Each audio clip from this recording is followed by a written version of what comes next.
বন্ধুরা, creative housewife থেকে সকলকে স্বাগত জানিয়ে আজকে আমি পটলের রেসিপি বানাবো। তো পটলটা আমি একটু অন্যভাবে বানাবো, যার জন্য আমি পটল কেটে এরকম ছিঁড়ে নিয়েছি, দুপাশ দিয়ে নুন হলুদ মাখিয়ে বসিয়ে দিয়েছি।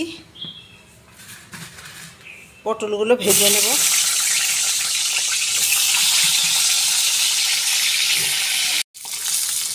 পটলগুলো উল্টে পাল্টে ভেজে নেব।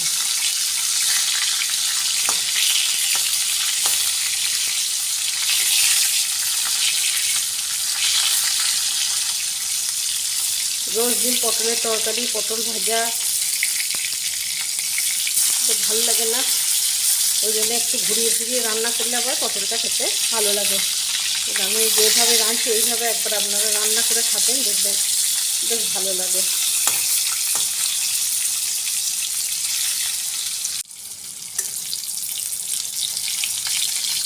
আর পটলগুলো লাল ভাজা হয়ে গেছে, লাল হয়ে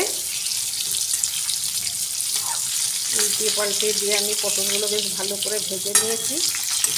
এরপর আমি এর মধ্যে পেঁয়াজ, রসুন, আদা, লঙ্কা, ধনে, জিরে, নুন, হলুদ এই মশলাটা আমি পেস্ট করে রেখেছিলাম, এটা দিয়ে দেবো। এটা বেশ করে কষিয়ে নেব।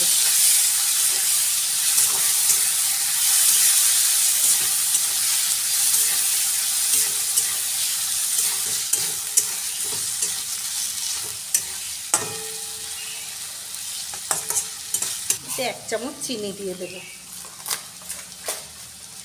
আসছে, এরপর আমি এর মধ্যে সামান্য একটু পাটিটা দিয়ে জল দিয়ে দেবো।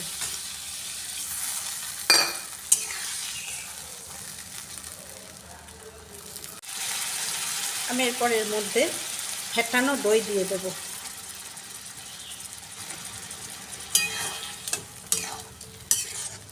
আর দইটা ফেটিয়ে রেখেছিলাম, সেই দইটা দিয়ে দিলাম।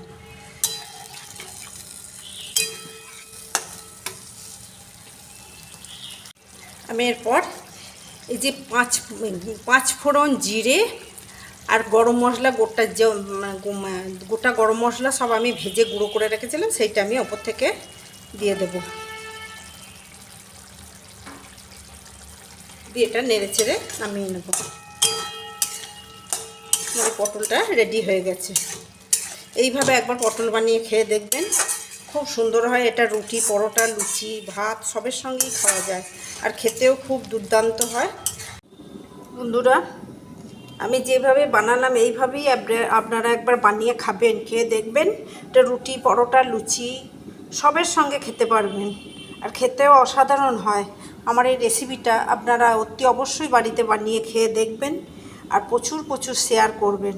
আমার এই রেসিপিটা আপনাদের কেমন লাগলো জানাবেন। যদি ভালো লেগে থাকে লাইক, শেয়ার, কমেন্ট করবেন এবং সাবস্ক্রাইব করতে ভুলবেন না। ধন্যবাদ।